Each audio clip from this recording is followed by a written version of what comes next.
আসসালামু আলাইকুম। সবাইকে স্বাগত জানাচ্ছি গ্লোবাল ভিউজে। আপনাদের সঙ্গে আছি আমি শরফি দিবা। হরমুজ প্রণালী পুনরায় খুলে দেওয়ার প্রশ্নে যুক্তরাষ্ট্র ইরানের মধ্যে অচল অবস্থা অব্যাহত রয়েছে। ইরানের উপসংসদীয় স্পিকার আলী নিকজাদ বলেছেন, যুক্তরাষ্ট্র কার্যত বুঝতে পেরেছে যে হরমুজ প্রণালী খুলে দেওয়ার কোনো সামরিক সমাধান নেই। তার এই মন্তব্য থেকে বোঝা যাচ্ছে তেহরান এখনও সামরিক চাপের পরিবর্তে কূটনৈতিক ও রাজনৈতিক সমাধানের উপর জোর দিচ্ছে। নিকজাদের বক্তব্য এমন এক সময় এসেছে যখন হরমুজ প্রণালীর নিরাপত্তা ও নৌ চলাচল নিয়ে আন্তর্জাতিক উদ্বেগ ক্রমেই বাড়ছে। বিশ্বের অন্যতম গুরুত্বপূর্ণ জ্বালানি পরিবহন পথ হিসেবে পরিচিত এই প্রণালীতে দীর্ঘস্থায়ী অচলাবস্থা তৈরি হলে বৈশ্বিক তেল ও গ্যাসের বাজারে বড় ধরনের প্রভাব পড়তে পারে। অন্যদিকে মার্কিন প্রেসিডেন্ট ডোনাল্ড ট্রাম্প বলেছেন, ওয়াশিংটন তেহরানের সঙ্গে এখনও পুরোপুরি আলোচনা করছে না, বরং তার ভাষায় দুই পক্ষের মধ্যে চলছে সেমি নেগোসিয়েশন বা আংশিক আলোচনা। ট্রাম্পের বক্তব্যে ইঙ্গিত পাওয়া যাচ্ছে যুক্তরাষ্ট্র সামরিক পদক্ষেপের পাশাপাশি অর্থনৈতিক চাপকেও আলোচনায় গুরুত্বপূর্ণ হাতিয়ার হিসেবে ব্যবহার করতে চাইছে। ট্রাম্প আরও জানিয়েছেন, ইরানের ওপর অর্থনৈতিক চাপ আরও তীব্র হওয়ার জন্য ওয়াশিংটন অপেক্ষা করবে। অর্থাৎ তেহরানের ওপর নিষেধাজ্ঞা ও অর্থনৈতিক সংকটের প্রভাব বাড়লে ইরান আরও নমনীয় অবস্থানে আসবে এমন প্রত্যাশা করছে যুক্তরাষ্ট্র।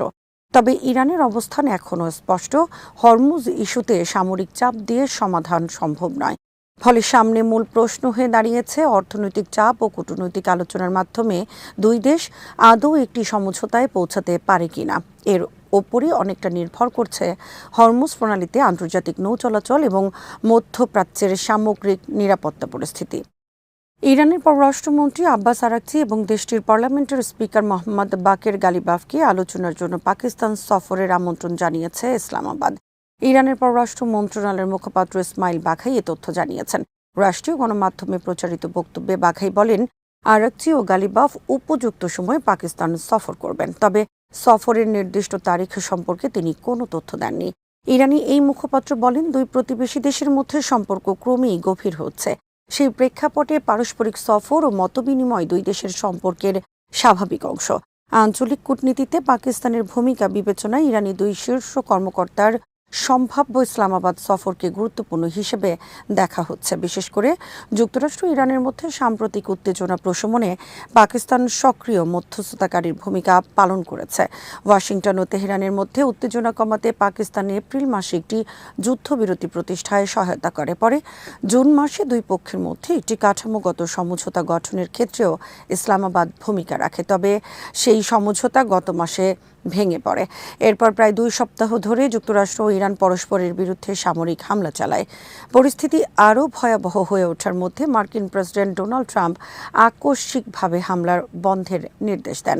একই সময় সংঘাত নিরসনে নতুন করে আলোচনার উদ্যোগের খবর সামনে আসে। এই অবস্থায় পাকিস্তানে আরাকচি ও গালিবাফের সফর হলে তা শুধু দ্বিপক্ষীয় সম্পর্ক নয়, বরং যুক্তরাষ্ট্র ইরান উত্তেজনা প্রশমন এবং আঞ্চলিক নিরাপত্তা নিয়েও আলোচনার গুরুত্বপূর্ণ সুযোগ তৈরি করতে পারে। এই মাটির টানে সারা দুনিয়ার সেই সব মানুষের জন্য আমাদের সামান্য সংযোগ, মাত্র 30% টাকায় জমির মালিক হয়ে নতুন বাংলাদেশের গড়ে তোলার স্বপ্ন দেখা। বাংলা বসতি, এই মাটি আমার, এই জমিন আমার। হরমুজ প্রণালী পুনরায় খুলতে যুক্তরাষ্ট্রকে একাধিক শর্ত পূরণের দাবি জানিয়েছে ইরান। দেশটির ইসলামিক রেভলিউশনারি গার্ড বা IRGC রোববার জানিয়েছে, ওয়াশিংটন তেহরানের সব শর্ত মেনে না নেওয়া পর্যন্ত বিশ্বের অন্যতম গুরুত্বপূর্ণ এই নৌপথ বন্ধই থাকবে। ইরানের নিরাপত্তা প্রধান মোহাম্মদ বাঘের জোলখাদর শনিবার প্রণালী খুলতে বেশ কয়েকটি শর্ত তুলে ধরেন। এর মধ্যে রয়েছে ইরান ও তার মিত্রদের বিরুদ্ধে যুদ্ধ ও আগ্রাসন বন্ধ, ইরানি বন্দরগুলোর উপর মার্কিন অবরোধ প্রত্যাহার, নিষেধাজ্ঞা তুলে নেওয়া, বিদেশে আটকে থাকা ইরানের সম্পদ ছাড় এবং যুদ্ধের ক্ষয়ক্ষতির ক্ষতিপূরণ দেয়া। ইরানের পররাষ্ট্রমন্ত্রী আব্বাস আরাকচি জানিয়েছেন, হরমুজ প্রণালীতে নৌ চলাচল ও ব্যবস্থাপনা নিয়ে ওমানের সঙ্গে আলোচনা চূড়ান্ত পর্যায়ের দিকে এগোচ্ছে। তবে জুনের চুক্তি লঙ্ঘনের জন্য ক্ষতিপূরণ সহ অন্যান্য শর্ত পূরণ না হলে প্রণালী খোলার বিষয়টি নিশ্চিত নয়। তিনি বলেন, যুক্তরাষ্ট্রের সঙ্গে সরাসরি কোনো আলোচনা হচ্ছে না, মধ্যস্থতাকারীদের মাধ্যমে শুধু বার্তা আদান প্রদান চলছে।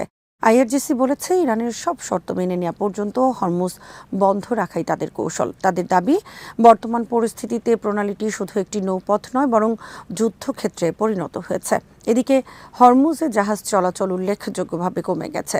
সংযুক্ত আরব আমিরাত অভিযোগ করেছে, ইরানি ক্ষেপণাস্ত্র তাদের রাষ্ট্রীয় তেল কোম্পানি অ্যাডনকের একটি ট্যাঙ্কারে হামলা চালিয়েছে। যুক্তরাজ্যের ইউকেএমটিও জানিয়েছে, ওমানের কাছে হরমুজে একটি জাহাজে প্রজেক্টাইল আঘাত এনে আগুন লাগলেও কোনো হতাহতের ঘটনা ঘটেনি।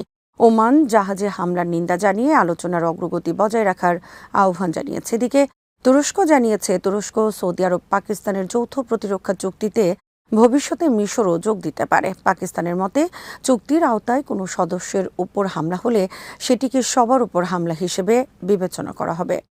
সৌদি আরব, তুরস্ক ও পাকিস্তানের মধ্যে স্বাক্ষরিত নতুন প্রতিরক্ষা চুক্তি কোনো নির্দিষ্ট দেশের বিরুদ্ধে নয় বলে জানিয়েছেন পাকিস্তানের পররাষ্ট্রমন্ত্রী ইসহাক দার। শুক্রবার স্বাক্ষরিত মক্কা যৌথ প্রতিরক্ষা চুক্তির মাধ্যমে 3 দেশ নিজেদের নিরাপত্তা ও সামরিক সহযোগিতা আরও জোরদার করার ঘোষণা দিয়েছে। সৌদি যুবরাজ মোহাম্মদ বিন সালমান, তুরস্কের প্রেসিডেন্ট রিসেপ তাইয়িপ এরদোয়ান এবং পাকিস্তানের প্রধানমন্ত্রী শাহবাজ শরীফ চুক্তিতে স্বাক্ষর করেন।